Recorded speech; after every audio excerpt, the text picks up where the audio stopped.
ഇരുന്നു, അന്വേഷണങ്ങളോടുകൂടി തന്നെ ഇരുന്നിരുന്നു. നമ്മുടെ കൂടെ ഒരു D-level എന്താ പറയുക, ഒരു ICU ആംബുലൻസ് കൂടെ അയച്ചു തന്നുകൊണ്ട് അമ്മയുടെ കരുതൽ, വാത്സല്യം എല്ലാം നമ്മോടൊപ്പം ഉണ്ടായിരുന്നു. ഇന്ന് ഈ സമാപന സമ്മേളനത്തിൽ അമ്മയുടെ അതിപ്രധാനമായിട്ടുള്ള ഒരു സന്ദേശം നമുക്ക് എല്ലാവർക്കുമായി അയച്ചു തന്ന് അനുഗ്രഹിച്ചു. ആ അമ്മയുടെ പാതാര വിന്ദങ്ങളിലും ആദ്യം നമസ്കരിക്കുന്നു. ആ സന്ദേശം വായിച്ച ശ്രീ വേദാമൃതാനന്ദപുരി സ്വാമികളെയും കൃതജ്ഞതാപൂർവം സ്മരിക്കുന്നു.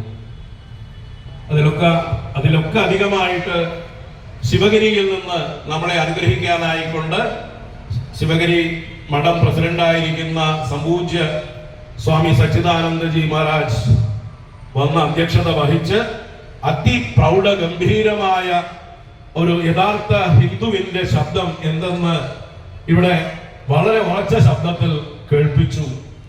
ഞങ്ങൾക്ക് എന്തെന്നില്ലാത്ത ഒരു കൃതജ്ഞത, പറഞ്ഞറിയിക്കാനാവാത്തതായിട്ട് കൃതജ്ഞത അദ്ദേഹത്തിനോടുണ്ട്. അദ്ദേഹം നമ്മളെ അനുഗ്രഹിച്ച് ഇവിടെ വന്ന് അധ്യക്ഷ സ്ഥാനം സ്വീകരിച്ചത് തന്നെ നമുക്ക് വലിയൊരു കാര്യമായിട്ടാണ് കരുതുന്നത്. ഇന്നലെ രാത്രി അദ്ദേഹത്തിന്റെ ആതിഥ്യം ഞങ്ങളെല്ലാം ശിവഗിരിയിൽ അനുഭവിച്ചിട്ടാണ് വന്നത്. അതിനും പ്രത്യേകമായിട്ട് ആ ശിവഗിരി മഠത്തോടും ഞങ്ങളുടെ കൃതജ്ഞത അറിയിക്കുകയാണ്.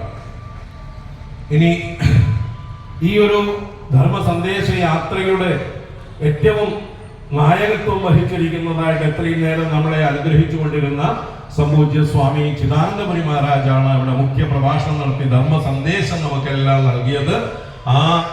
ഈ 14 ജില്ലകളിലും അദ്ദേഹത്തിന്റെ ആ ധർമ്മ സന്ദേശം